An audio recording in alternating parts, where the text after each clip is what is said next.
안녕하세요. 집에서도 일터에서도 늘 아이들과 함께하고 있는 30대 초등교사인 여자입니다.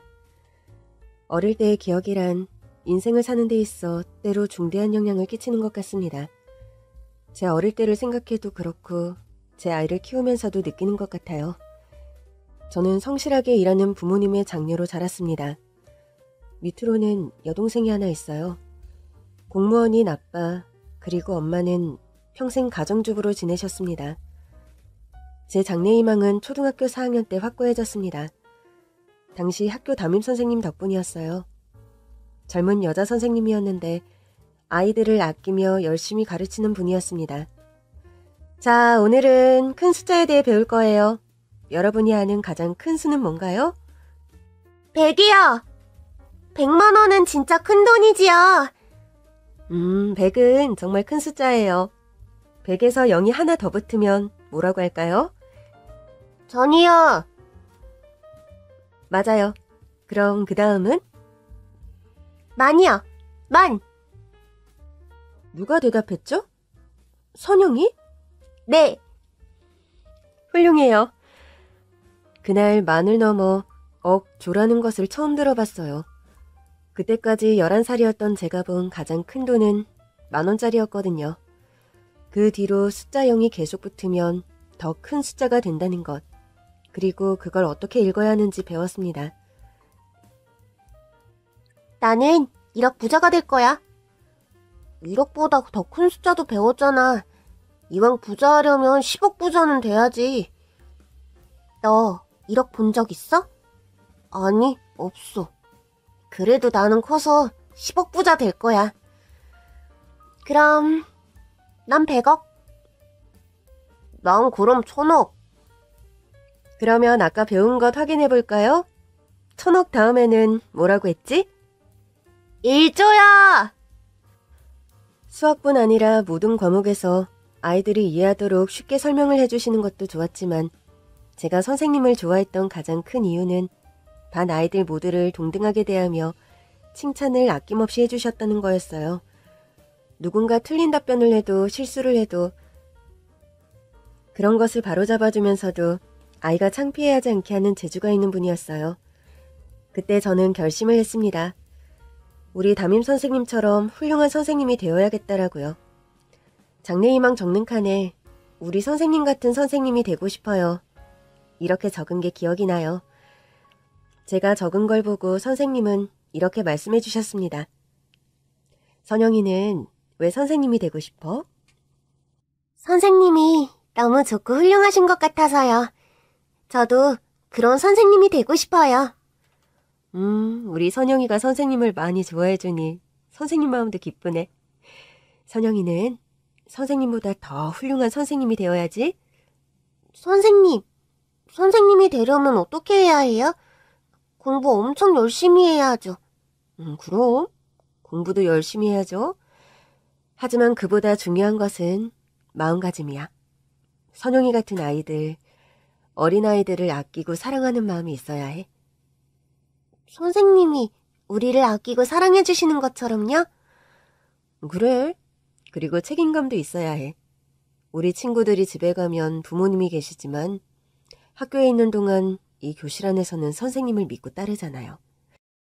그 무게감을 생각하며 성실하게 책임감 있게 학생들을 가르치는 게 중요한 것 같아. 우와, 되게 어려운 것 같아요. 앞으로 크면서 깨닫게 되겠지만 세상에는 저절로 이루어지거나 쉬운 것이 별로 없어. 꿈을 마음에 새기고 열심히 노력해서 한 발 한 발 나아가면 어느새 꿈에 가까워진 스스로를 발견하게 될 거야. 4학년이 끝나고 5학년이 되는 게 너무 슬펐습니다. 같은 반 친구들과 헤어지는 것도 아쉬웠지만 담임 선생님이 바뀌니까요. 5학년이 된 이후에도 작년 담임 선생님께 인사를 하고 싶어 선생님이 맡은 반 앞을 일부러 기웃거리기도 했습니다. 만남이 있다면 언젠가 이별이 있는 것. 그때는 몰랐지만 살면서 자연스레 받아들이게 되는 이치더군요. 초등학교 졸업식 날 4학년 때 담임 선생님인 이숙경 선생님을 찾아가 손편지를 드렸습니다. 선생님은 절 따뜻하게 안아주시며 응원해 주셨죠. 제가 중학생이 되었을 때 3살 아래인 여동생의 담임 선생님이 이숙경 선생님이라는 말을 듣고 얼마나 기뻤는지요. 저희 부모님도 자매의 담임을 한 번씩 맡은 선생님을 무척 좋아하셨어요. 중고등학교 시절 내내 오로지 초등교사가 되겠다는 일념으로 열심히 공부를 했고 저는 서울교대에 입학을 했습니다. 교대 입학 후에도 가장 먼저 찾아뵌 것은 이숙경 선생님이었어요. 여전히 교편을 잡고 계셨는데 11살 때 이후 한 번도 흔들린 적이 없이 목표를 향해 전진한 저를 무척 자랑스러워 하셨습니다. 축하해 선영아. 정말 꿈에 가까워졌구나. 11살 때 장래희망이라. 나중에 바뀔 수도 있다고 생각했는데 너는 그때도 지금도 한결같은 아이였지. 틀림없이 좋은 교사가 될 거라고 믿어. 다 선생님 덕분이에요. 선생님, 감사합니다. 서울교대 합격. 물론 교육대학교는 전국에 여러 곳이 있었지만 저는 꼭 서울교대에 가고 싶었어요. 딸이라 그런지 부모님께서 자취나 기숙사 보내는 걸 꺼려하셨기에 집에서 통학을 해야 했거든요.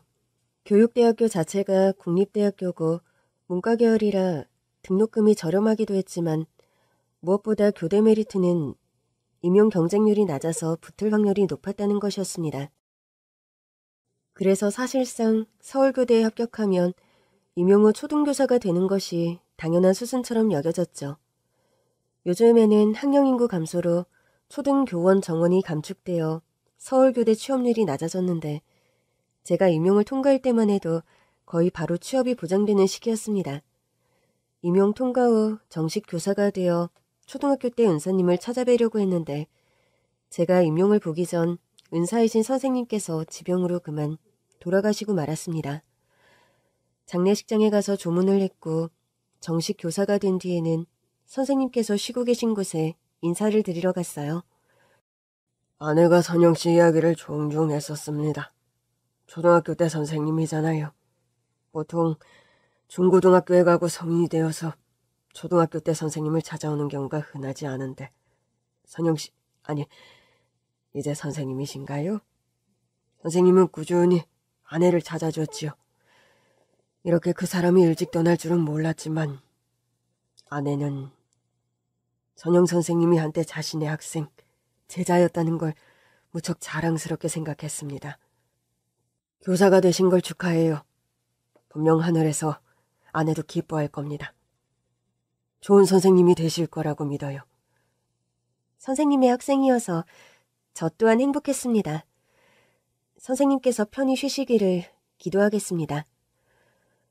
돌아가신 선생님의 남편분 말을 다시 마음에 새겼어요. 우리 선생님 같은 좋은 교사가 되겠다고 다시 한번 굳게 다짐을 했습니다. 20대 중반의 나이에 교직 생활을 시작했습니다. 그때는 초등학교 여자교사 인기가 많은 시절이라 학교 발령을 받자마자 여기저기서 선을 보라는 이야기가 많이 들려왔어요. 교대 졸업 앨범 같은 게 중매쟁이들한테 도는 건지 부모님한테도 저한테도 정말 연락이 많이 왔습니다. 아, 이거는 뭐 요즘 전화만 받았다 하면 선영이 선물하는 이야기야. 좋은 집에 시집가기 위해 교사가 된 게 아닌데 참, 아유 사람들. 그냥 아직 생각 없다고 하고 끊으세요. 아주 뭐 집 전화도 그렇고 핸드폰 문자까지 난리니 너무 귀찮다. 얘 선영아, 근데 너는 아직 생각 없는 거지? 아주 남자들 직업을 읊어대는데 대기업부터 금융종사자, 동료 교사는 흔하고 간혹가다 사자 직업인 사람들도 있더라. 선영아, 다 거절하고 있기는 한데 그래도 사자면 한번 만나보는 게 어때? 뭐 회계사, 세무사 그런 거 아니야?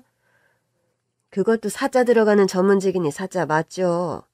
아니 저번에는 변호사도 있었어. 선영이 이제 1년 차야. 온 정신이랑 마음이 학교랑 수업, 애들한테 쏠려 있는 거 몰라? 선영이는 말도 안 꺼내는 사자 이야기인데 왜 당신이 더 신나서 난리야? 당신이 선봐? 아유, 이 사람이 무슨 망측한 소리를 하고 그래요. 내가 손을 본다니. 아니, 당신도 솔직히 생각해봐요. 당신 공무원에 우리 선영이 서울교대 나왔지, 임용 통과하고 바로 서울에 있는 초등학교 발령받았지. 얼굴 예쁘지. 우리가 부족한 게 뭐 있어. 어차피 언젠가 결혼할 건데 한창 주가 높고 예쁠 때 좋은 사람 만나면 좋은 거지. 안 그래요? 좋은 사람은 사자 들어가는 사람들 말하는 거고? 아니 뭐 사회직업에 사자 들어간다고 하면 다들 부러워하지. 뭐 흉을 보나? 의사, 검사, 변호사. 당신도 이런 사회 얻는다고 생각해봐요. 이거 30년 가까이 살면서 당신이 이런 속물 기질이 있는 줄은 몰랐네. 직업은 직업일 뿐이지. 직업이 뭐 그 사람에 대해 다 말해주나? 어머 얘, 선영아, 네 아빠 봐라. 아주 고고하신 공무원 양반이라고 나만 이상한 사람 만든다. 아, 그만하세요. 그리고 엄마, 아빠 말이 맞아요. 저 이제 1년 차고 수업 준비랑 우리 반 꼬맹이들 생각으로 꽉 차 있어서 여유가 없어요. 교사는 뭐 사람 아니니? 따박따박 주말에 쉬는데 휴일에 데이트도 하고 그러는 거지. 다 때가 있는 거겠죠. 아직은 아니에요. 내가 원래 뭘 조급하게 생각하고 그런 사람이 아닌데 중매쟁이들 하는 말이 꼭 지금 아니면 좋은 원처 놓칠 것처럼 사람 불안하게 말을 한다니까. 그러니까 그거 일일이 다 들어주지 말고 제깍제깍 끊어버려. 집에서 시간이 남아돌아 그런가? 아유, 요즘엔 매일 뭐 그런 전화 받으면서 수다 떨기나 바쁘지. 내가 무슨 시간이 남아돈다 그래요. 당신이 말 그렇게 하니까 나 서운하려고 하네. 다 큰 딸내미 둘 아직도 집밥 먹고 있는데 그 밥은 뭐 그냥 어디 가서 거저 나오나? 그냥 평생 한 일이라고 당연한 것처럼 여기면 안 되지 당신도. 아이 뭐 내가 그 수고로움과 고마움을 모르나? 당신이 최고의 아내고 엄마인 건 다른 사람 다 제쳐두고라도 내가 제일 잘 알지. 아우 몰라. 나 맘 상했어. 주말이고 하니까 저녁은 당신이 알아서 해. 그럼 우리 오랜만에 다 같이 외식이나 할까? 좁다 보니까 사거리에 생긴 고깃집이 맛이 좋은지 줄도 길더라고. 와, 아빠가 쏘는 거죠? 신난다. 두 분이 티격태격 아웅다웅하는 건 평생 봐왔던 거고 애정을 바탕으로 하는 게 느껴졌거든요. 나도 나중에 결혼이라는 거라면 우리 엄마 아빠처럼 살고 싶다. 막연하게 생각을 했습니다. 1년차가 정신없이 지나갔고 2년차, 3년차가 되어 어느덧 20대 후반이 되었습니다. 1, 2년차까지만 해도 선자리 다 물으며 알아서 하겠지 하던 부모님이었는데 20대 후반의 나이가 되자 슬슬 만나는 사람은 없냐고 물어보시더라고요. 그런데 저는 처음부터 선이라는 게 좀 불편했어요. 자연스러움은 없고 결혼만을 목적으로 하는 만남. 거기다가 직업이나 배경을 제일 중요하게 생각하며 조건을 따지는 게 불편하더라고요. 솔직히 대학을 다닐 때도 임용고시 생각만 하다 보니 연애다운 연애를 해본 적이 없었고 발령 후에는 교사가 된 게 너무 기뻐서 머릿속에 온통 학교 학생들 뿐이었거든요. 20대가 제일 꽃다운 나이라고 하는데 좋은 시절을 홀로 보냈고 연애 경험은 꽝인 게 사실이었습니다. 교사 생활 4년 차에는 4학년 학생들을 맡게 되었습니다. 교사라는 꿈을 처음 가진 게 4학년 때였기 때문에 제 어릴 때도 생각나고 이제 저학년에서 벗어나 고학년에 속하는 아이들을 맡게 되니 무게감도 좀 느껴졌어요. 그런데 당시 맡았던 반에서 한 학생이 유독 신경이 쓰였는데 늘 말이 없고 조용한 아이였죠. 옷도 늘 비슷한 옷만 입고 표정도 어두워서 몇 번 개인 상담도 했는데 별 말이 없더라고요. 그러던 어느 날 그 학생이 갑자기 결석을 했습니다. 부모님은 연락도 되질 않고 걱정이 돼서 수업 마치고 학생의 집을 찾아갔는데 이웃분이 어제 큰일이 있었다고 하더라고요. 여기 옆집에 담임 선생님이시라고요? 지금 걔랑 걔 엄마가 집에서 피신을 했어요. 아주 뭐 애아빠가 못된 인간이라 싸우는 건지 일방적으로 두드려 패는 건지는 모르겠지만 몇 번 신고를 하기도 했어요. 근데 뭐 경찰이 해주는 게 있나? 가정일은 가정에서 해결하라는 거지. 사람이 어떻게 되고 나서야 손을 쓰겠다고 하는 건데 아이, 그게 소잃고 외양간 고치는 일이지 뭐예요. 예방을 해야지, 예방을. 하여간 어제도 시끄럽게 싸우는 소리가 들리길래 또 시작인가 보다 했는데 그 집 애가 신고를 한 모양이야. 그 11살 남자애가 말이에요. 신고요? 경찰이에요? 경찰 말고 글쎄 119에 신고를 했대. 지도 알았겠지. 몇 번 경찰 왔다 갔어도 해주는 거 하나 없다고. 그래서 애가 불도 안 났는데 불이 났다고 신고를 해서 소방차가 온 거야. 아, 우리도 다 어디서 불난 줄 알고 얼마나 놀랐다고. 하여튼 소방관들이 왔는데 그중 한 명이 아주 눈썰미가 보통이 아니었나 봐. 보통 허위 신고하면 처벌받는다고선 따끔하게 주의를 주잖아요. 근데 그 소방관 청년 한 명이 애가 불안해하는 낌새를 눈치챘다네. 그 집 애 아빠는 불 같은 거 안 났다고 돌아가라고 길길이 뛰는데 소방관이 애 엄마랑 애랑 대화를 하고서 분리를 시켰다네. 경찰에 대신 신고를 한 건지 뭔지. 하여간 그래가지고 지금 어디로 갔다고 하는데 학교에 연락 안 했어요? 네, 오늘 결석을 해서요. 말씀해 주셔서 감사합니다. 이웃 아주머니의 이야기를 듣자마자 안도감이 드는 동시에 죄책감이 들더라고요. 어제 그 소방관이 아니었으면 정말 무슨 일이 났을 수도 있었겠다.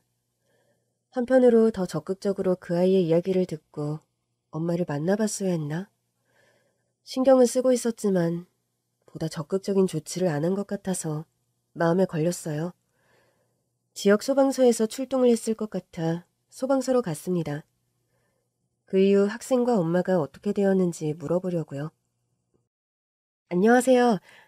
어제 그 신고를 받고 소방차가 출동을 했다고 했는데 불은 안 났고 가정에서 아이와 어머니를 구조했다는 이야기를 들어서요. 제가 어제 신고한 그 아이의 담임 선생님입니다. 학생과 어머니를 분리하게끔 도와주신 소방관님을 잠시 뵐 수 있을까요? 예, 지금 휴게실에 있는데 불러드릴게요.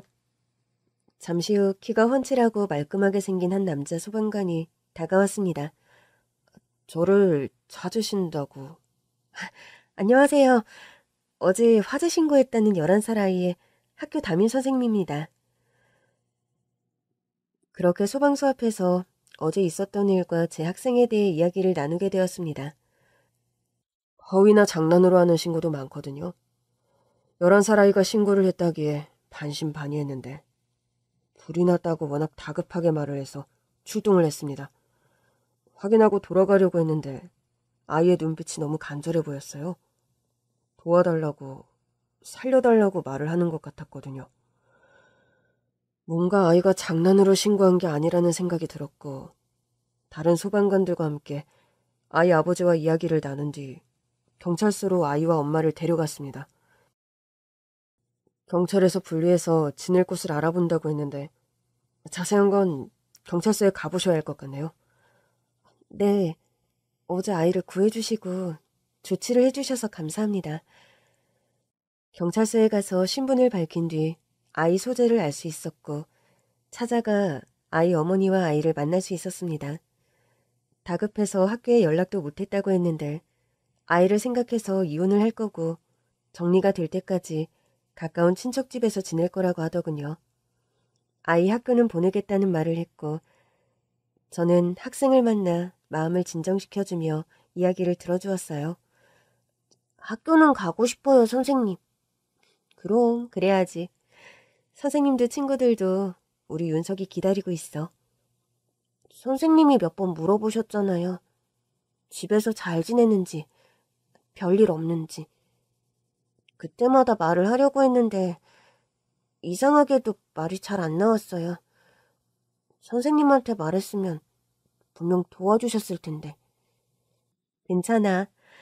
어제 소방관 아저씨가 용감하게 나서서 도움을 주셨다던데? 맞아요.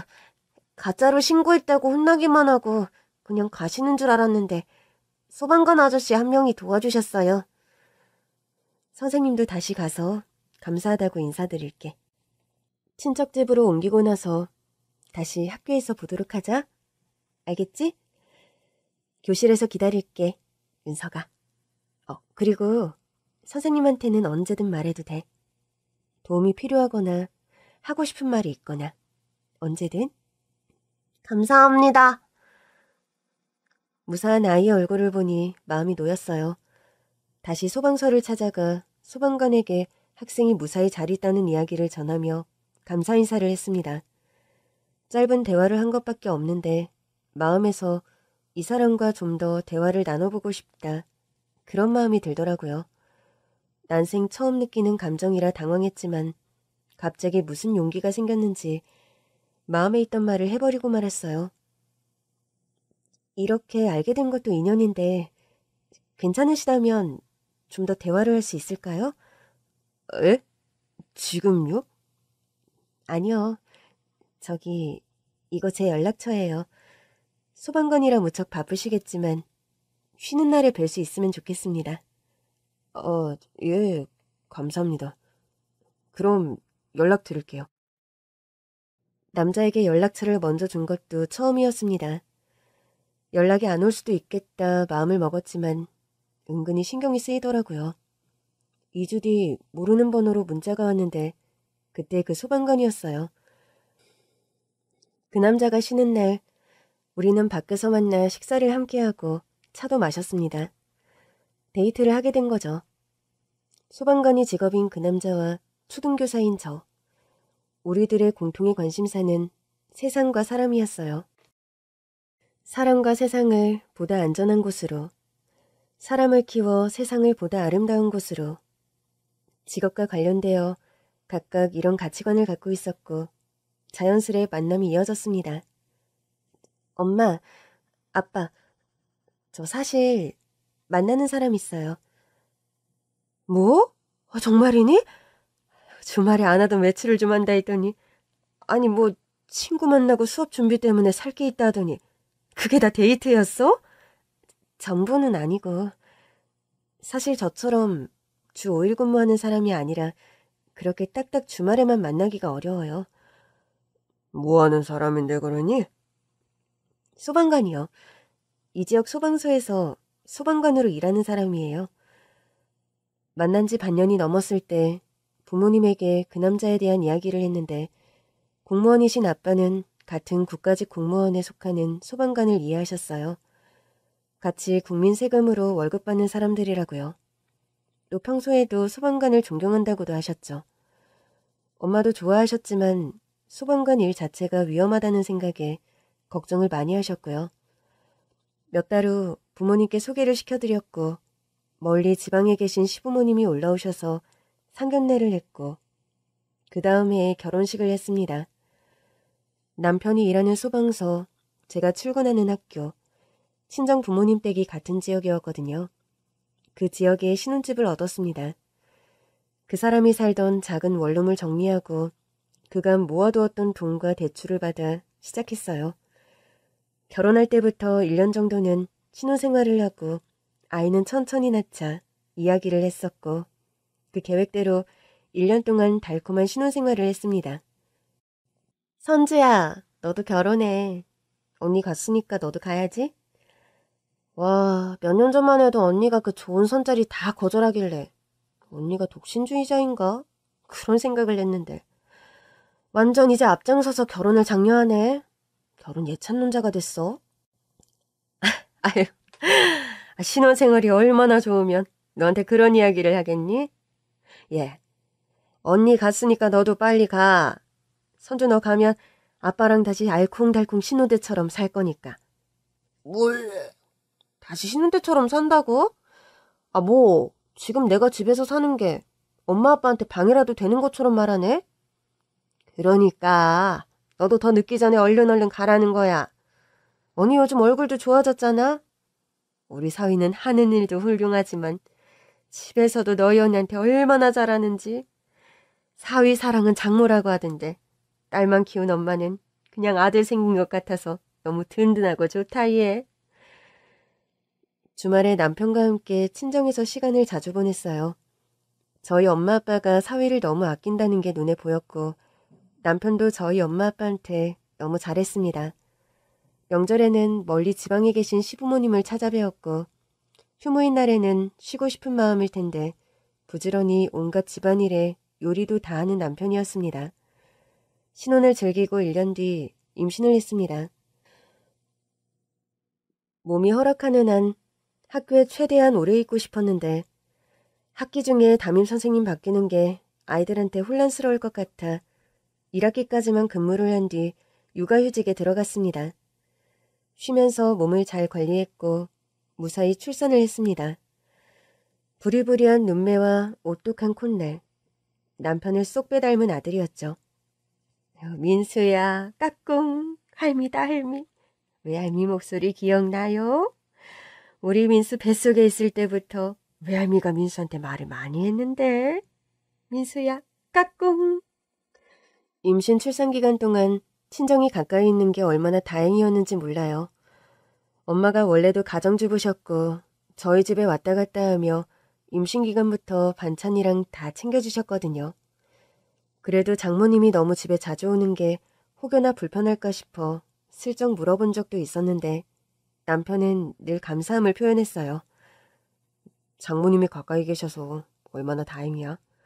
내가 출동하고 진화 작업 길어지는 날이면 새벽에 들어오고 그러는데 정말 장모님이 잘 챙겨주셔서 다행이야. 그리고 내 생활이 이렇게 불규칙하고 그래서 미안해. 당신은 신혼 때부터 지금까지 최고로 잘하고 있어. 화재 현장에서 화재 진압하고 그러는 게 얼마나 힘들어. 휴일이면 당신 마음껏 쉬어도 부족할 것 같은데 집안일이며 우리 민수 보는 거며 난 정말 당신한테 고맙고 당신이 존경스러워. 우리 아들인데 같이 돌보고 같이 키우는 거지. 신생아 때 정말 정신이 없더라고요. 엄마는 어떻게 나랑 동생 둘을 키웠나 싶고 아들은 너무 예쁘지만 육아에 지칠 때면 학교로 돌아가고 싶은 마음도 들었습니다. 1년이 지나 아들 돌잔치를 했어요. 친정 부모님과 시부모님, 가까운 가족만 모시고 작게 한 돌잔치였습니다. 겨울방학이 끝나고 새학기가 되면 육아휴직을 마치고 3학년 아이들 담임으로 복귀가 예정되어 있었거든요. 공무원인 교사는 자녀 한 명에 대해 육아휴직을 3년 동안 사용할 수 있지만 육아휴직 수당은 1년만 지급이 되거든요. 공무원 부부이기는 해도 한쪽이 너무 일을 오래 쉬기에는 빠듯해서 저도 수당이 나오는 기간인 1년 동안만 휴직을 썼고 바로 복직을 하는 것으로 결정을 했습니다. 오랜만에 다시 학교로 돌아가는 거라 무척 기대가 되었지만 아직 어린 아들을 어린이집에 맡겨야 하는 게 걱정이 되기도 했죠. 어떻게 하겠니? 어린이집에 오후까지 있는 걸로 하고 내가 민수 데려와서 집에서 볼게. 하루 종일은 못해도 몇 시간 정도는 볼 수 있지. 너나 박서방이나 먼저 퇴근하는 사람이 들러서 민수 데려가면 되겠다. 엄마 너무 고마워요. 박서방이랑 내가 엄마 잘 챙겨드릴게. 가정주부라 원래도 낮에 시간이 있는 친정엄마였지만 주말 제외하고 평일에 매일 몇 시간씩 손주를 돌보는 것은 쉬운 일이 아니었죠.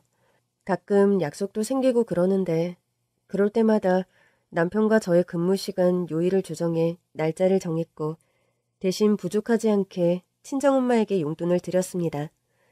남의 손에 맡기는 것보다 친정엄마가 돌봐주시는 게 마음이 놓이기도 했어요.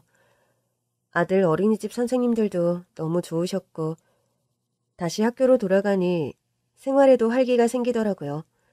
남편과 함께 일과 가정 균형을 맞추며 열심히 살았습니다. 그런데 이 행복이 이렇게 오래가지 못하고 금방 끝나게 될 줄은 정말 몰랐습니다. 사고가 생긴 그날 밤 남편은 한 가정집에 불이 났다고 해 출동을 했다고 해요. 아직 집에 못 빠져나온 넘어가 계세요. 우리 어머니 좀 살려주세요, 소방관님. 내가 애들 데리고 나왔는데 어머니 방까지는 못 갔어요. 어머니, 어머니. 안에 할머님이 계시다고요? 그렇다니까요. 어머니 좀 살려주세요. 제발요. 불이 난 집, 아이들을 데리고 피신하느라 미처 어머니를 못 챙겼다는 신고자의 말에 남편은 동료 소방관 한 명과 함께 불이 번지고 있는 집으로 들어갔다고 해요. 진화 작업을 했지만 안에는 이미 유독가스가 심했고 불이 계속 나고 있었다고 합니다. 그렇게 할머니를 구하러 현장으로 들어간 남편은 다시 밖으로 나오지 못했습니다. 안에서 가구랑 다 불에 타서 저랑 소방관님 사이가 가로막혔는데 저보고 빨리 나가라고. 그게 마지막 말씀이었습니다. 화재가 진압된 뒤 이미 눈을 감은 남편을 데리고 나왔죠. 더 기가 막힌 것은 신고자가 말했던 할머니가 집안에 안 계시다는 거였어요. 치매를 앓고 있던 할머니는 불이 나기 1시간 전 집에서 나와 밖을 돌아다니고 계셨다는 거였죠. 할머니가 집안에 있는 줄만 알았던 신고자는 할머니를 구해달라고 했고 남편은 한 채의 망설임도 없이 할머니를 구하러 들어갔던 거였습니다. 불이 다 꺼지고 남편이 눈을 감은 채 들것에 실려 나온 뒤에야 집에서 살고 계시던 할머니가 집 앞으로 오셨어요. 아이고, 우리 집이 왜 이래? 탄 냄새가 막 난다. 애미야, 나 밥 마실 다녀왔는데 금방 돌아왔지? 너희들 잠 안 깨우려고 살금살금 나갔다 왔어. 나 잘했지? 어머니가 안에 계신 줄만 알고 어머니 살려달라고 했는데 어떡해요? 이를 어째... 죄송합니다. 죄송합니다. 들것에 실려 나오는 남편을 향해 달려갔어요. 온몸에 덮인 하얀 천 밑으로 검게 그을린 손이 나와 있었죠. 그 손을 맞잡았는데 아직 온기가 느껴져서 실감이 나질 않았습니다. 여보, 이렇게 가면 어떡해? 나랑 민수는 어떻게 살라고? 여보! 오열하다가 그만 정신을 잃었고 깨어나 보니 병원이었습니다. 친정엄마가 아들 민수를 안고 있었고 아빠와 동생이 눈물을 흘리며 저를 바라보고 있더군요. 언니, 형부 어떡해.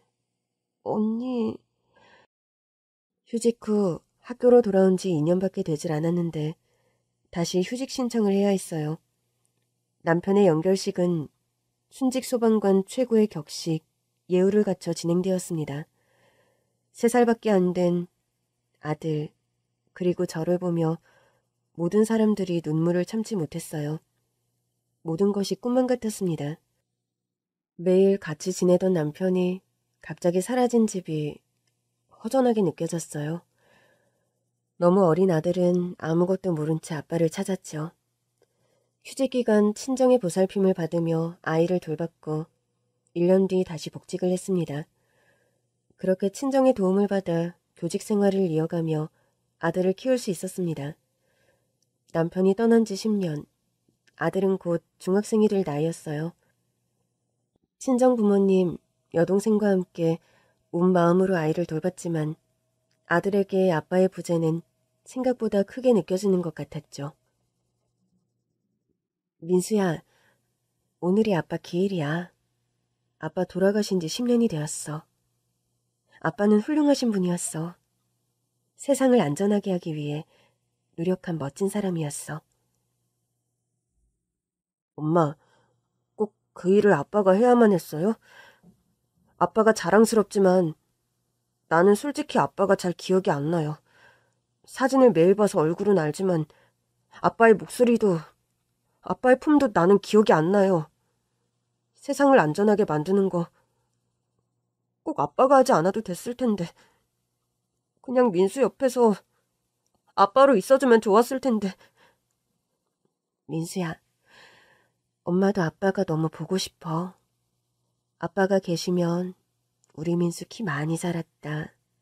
벌써 초등학교 졸업할 때가 됐네.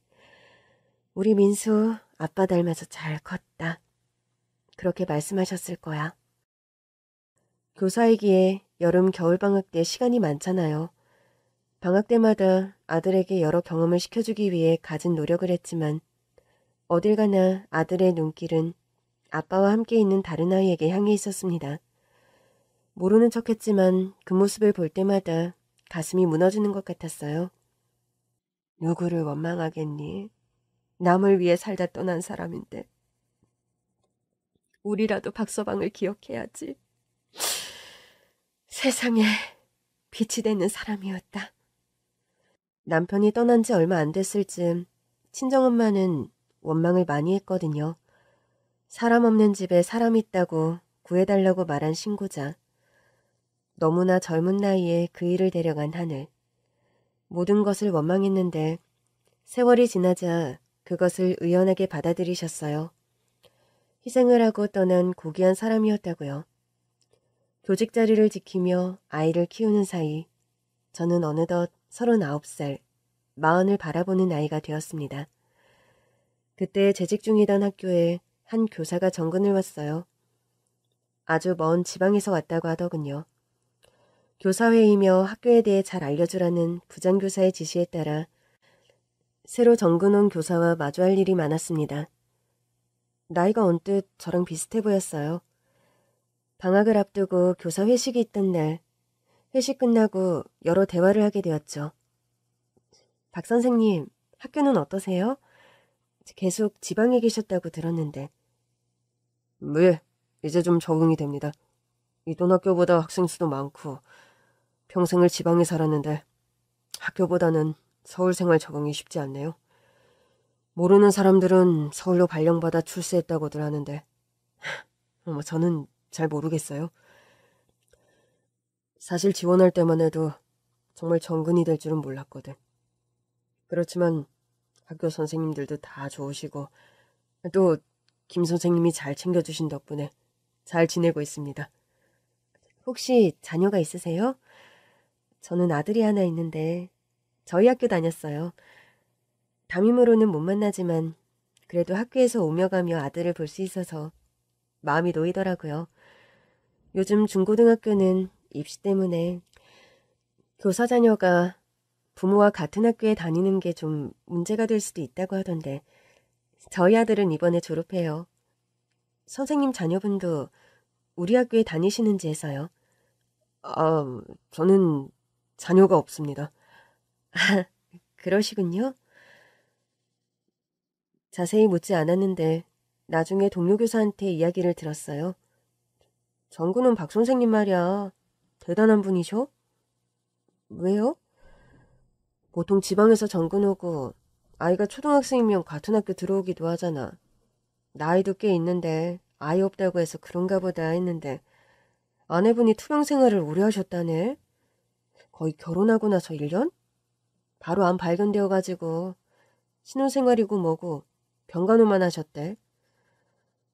어머나, 그러셨구나. 정말 그러기가 쉽지 않지. 6년 넘게 간호하다가 돌아가셨고 혼자 되신 지는 5년이 되었대. 결혼하자마자 몸이 안 좋았으니 아이도 없고 연고 없는 서울까지 와서 적응하기 쉽지 않겠어. 보통 지방에서 서울로 오는 경우가 흔치 않은데 마침 학교에 TU가 생겨서 박 선생님이 오시게 됐나 보네요. 좋은 분이 오셨어요. 그러게 참 순박하신 분 같더라고. 겉으로 보이는 것만으로 사람 사정을 다 모르니 그런데 이렇게 이야기가 돌아 저한테까지 들리는 걸 보니 저 또한 남편과 사별하고 아이를 혼자 키우고 있다는 이야기가 자연스레 전해질 수도 있겠구나 생각했습니다. 방학을 보내고 있을 때 박 선생님한테 연락이 왔습니다. 다음 학기 준비를 하는데 물어볼 것이 있어 도움을 줄 수 있냐고 하더라고요. 그래서 처음으로 밖에서 박 선생님을 만나게 되었죠. 학교 수업과 행정에 대한 이야기를 하다가 자연스레 식사를 함께 하게 됐고 그날 생각도 못했는데 여러 대화를 나누게 되었어요. 이야기가 잘 통하더라고요. 어떻게 보면 둘 다 사랑하는 사람을 사별로 일찍 떠나보냈기에 그 상처가 비슷했기 때문인지도 모르겠습니다. 방학 기간 몇 번 더 만남이 있었고 저는 사실 박 선생님이 저한테 동료교사 이상의 마음을 품고 있다는 걸 알게 되었어요. 먼저 말을 꺼내지는 않았는데 학기가 시작된 후 어느 주말 박 선생님이 조심스럽게 이야기를 하셨습니다. 저 이미 눈치채셨을지 모르겠지만 제가 김 선생님을 많이 좋아합니다.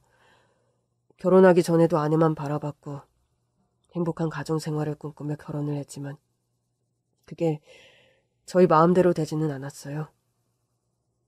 결혼 이후 아내가 계속 누워 있었으니까요. 6년이 넘는 투병 기간 고되고 힘들었지만 아내가 회복되기만을 바랐습니다. 그렇게 아내가 떠난 지 이제 5년. 삶의 터를 옮기고 새롭게 시작을 하고자 이렇게 멀리 왔는데 여기서 김 선생님을 만나게 되었어요. 어떻게 보면 저와 비슷한 아픔을 가지고 계신데 그런 부분에서 잘 맞는다는 생각이 들었고 무엇보다 김 선생님의 선한 마음과 아이들을 진심으로 대하는 태도에서 제가 많이 배우고 있고 그 점을 굉장히 존경합니다. 학교에서 일적으로가 아닌 사적인 관계로 발전하고 싶다는 마음이 있습니다. 말씀은 감사해요. 저는 남편이 떠난 지 10년이 되었어요. 그리고 저에게는 이제 막 사춘기에 접어들기 시작한 아들이 있어요. 저도 박 선생님이 좋은 분이라고 생각하지만 이런 마음을 선뜻 받아들이기 어렵네요. 그게 조금 시간이 필요한 것 같아요. 이해합니다. 당연하죠. 쉽지 않다는 것 압니다. 다만 아내 이후 이런 감정을 처음 느꼈고 저도 여러 번 자문하며 제 마음을 살폈는데 김 선생님의 곁에서 함께하고 싶다는 마음이 확고해져서 이렇게 용기를 냈습니다. 용기를 내서 마음을 솔직하게 이야기해 준 것이 무척 고마웠어요. 저 역시도 박 선생님이 좋은 분이고 호감이 있었기 때문에 마음이 몹시 흔들렸지만 10년을 혼자 아들을 키웠고 그 사이 다른 사람을 생각해 본 적이 없는 터라 혼란스러웠습니다. 아들 숙제를 봐주고 재운 뒤 불 꺼진 거실에서 묵묵히 생각을 했는데도 답을 찾기 어려웠죠. 자려고 누웠는데 잠도 오질 않고 한참을 뒤척이다가 새벽녘쯤 간신히 잠에 들었어요. 그런데 그날 꿈에서 떠난 남편을 만났습니다. 생전의 젊은 모습 그대로인 남편이 저 멀리서 환하게 웃으며 저를 바라보더라고요.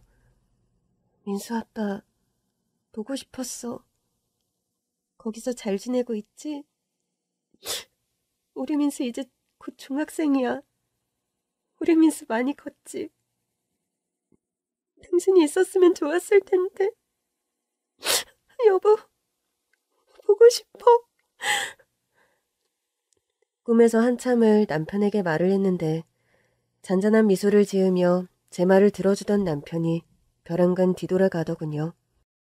떠나는 남편을 붙잡으려 손을 막 뻗었는데 남편이 뒤를 돌아 한마디 말을 했어요. 민수 엄마, 그 남자랑 꼭 결혼해. 퍼뜩 잠에서 깨었습니다. 현실처럼 너무나 생생한 꿈이었어요. 깨고 보니 베개가 온통 눈물로 젖었더라고요. 마지막 남편이 한 말이 귓가에 맴돌았습니다. 그 남자랑 꼭 결혼해. 이 말을 곱씹었는데 마치 지금 내 마음이 흔들리는 걸 아는 것처럼 그 사람이 누구인지 아는 것처럼 말을 하는 느낌이라 너무 이상한 거예요. 문득 생각이 나서 거실로 달려가 서랍 깊숙한 곳에 있던 사진첩, 앨범을 살펴보았습니다. 제 어린 시절, 젊은 시절, 남편의 어린 시절, 젊은 시절, 우리 민수가 태어난 때부터 모든 게 담겨있는 앨범이었죠. 남편 사진을 하나하나 살펴보다가 저는 너무 놀라 기절을 하는 줄 알았어요.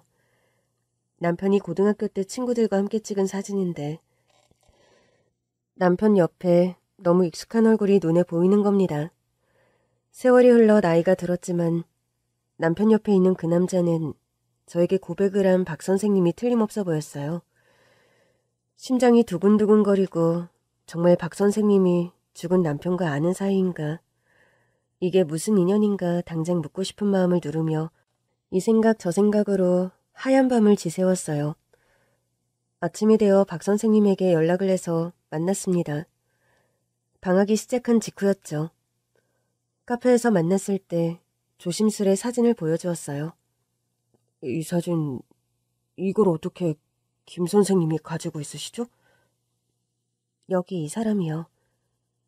이 사람을 아세요? 알죠. 제 고향 친구입니다. 박철민이요. 이 사람이 제 남편이에요. 철민이가 김 선생님의 남편이라고요? 네. 소방관으로 일하다가 순직한 남편입니다. 두 분이 고향 친구시라고요? 이후 박 선생님에게 들은 이야기는 참으로 놀라웠습니다. 초등학교 때부터 남편과 박 선생님은 한 동네에서 자랐다고 해요. 중고등학교가 서로 다른 곳에 배정되었지만 동네가 가까워 자주 보고 가깝게 지냈다고 했는데 저희 남편이 박 선생님의 생명의 은인이라는 거였어요. 어릴 때였죠. 한창 치기 어리고 무서울 게 없는 나이잖아요. 시골에서 자라서 여름이면 산이며 계곡이 놀이터였거든요. 중학교 때 방학을 하고 친구들 몇몇과 물놀이를 갔었어요. 높은 바위가 있었는데 그 밑에 물이 깊어서 거기서 뛰어내리고 다이빙 같은 걸 했었거든요. 깊은 곳에서 조금만 헤엄치면 물가와 멀지 않았고요. 원래도 자주 놀던 곳이었죠. 중학교를 다른 곳으로 배정받았지만 가까워서 자주 봤으니까요.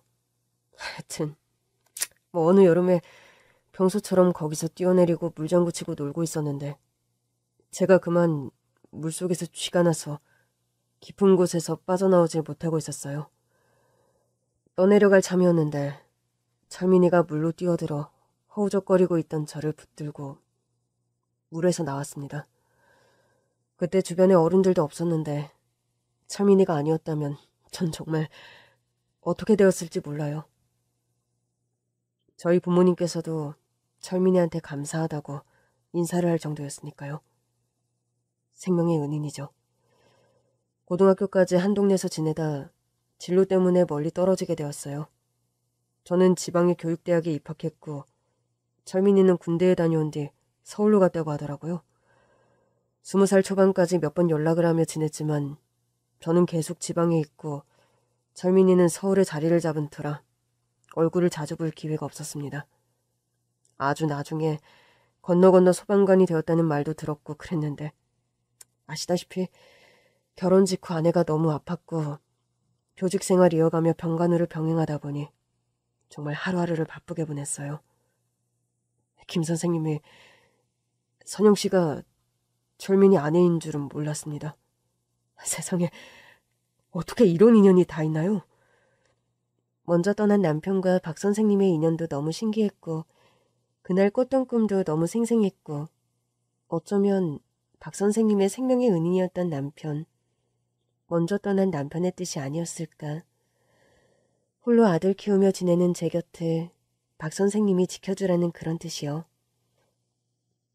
저는 박 선생님의 마음을 받아들였고 서로의 배우자와 사별했던 저희는 서로 상처를 보듬으며 재혼을 했습니다. 재혼에 대해 일절 말이었고 그저 우리 아들 함께 키우는 것에 집중했던 친정부모님께서도 좋은 마음으로 허락을 하셨어요.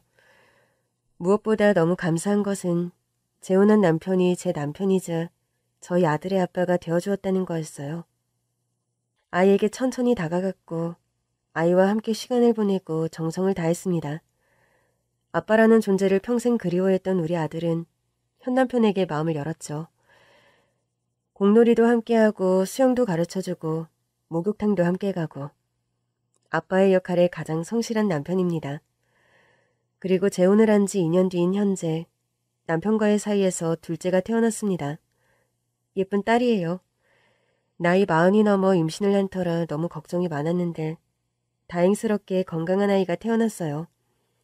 아들과 단 둘뿐이었는데 셋에서 넷으로 그렇게 다시 가정을 이루게 되었고 남편은 전 남편과 사이에서 낳은 아들, 태어난 둘째인 딸을 똑같이 아끼고 사랑하며 돌봅니다. 우리 아들도 중학생이 되어 생긴 여동생을 무척 예뻐하고요. 아들에게 현 남편과 떠난 아빠의 인연에 대해 말해준 적이 있었어요. 어쩌면 아빠는 먼저 하늘나라로 간 아빠가 보내준 천사인지도 몰라. 나랑 엄마 아껴주고 지켜주라고. 그런 것 아닐까? 여기에 사연을 적어보내기까지 많은 고민이 있었습니다만 뒤늦게 다시 시작한 육아에 정신없는 나날을 보내고 지쳐 잠이 든 어느 밤 먼저 떠난 남편이 다시 꿈에 나왔어요. 예전 꿈에 나왔을 때보다 더 환한 미소로 저를 안아주며 이렇게 말했죠. 여보, 민수 엄마, 행복해야 해. 당신은 행복할 자격이 있어. 꼭 행복해야 해. 여보, 나랑 민수 지켜주고 또 당신 친구인 좋은 사람을 보내줘서 고마워. 당신도 편히 쉬어. 3살 배기 아들과 저를 두고 먼저 떠난 남편. 이제 행복하게 지내는 저희 가족을 보며 편안히 쉬기를 간절히 바라는 마음입니다.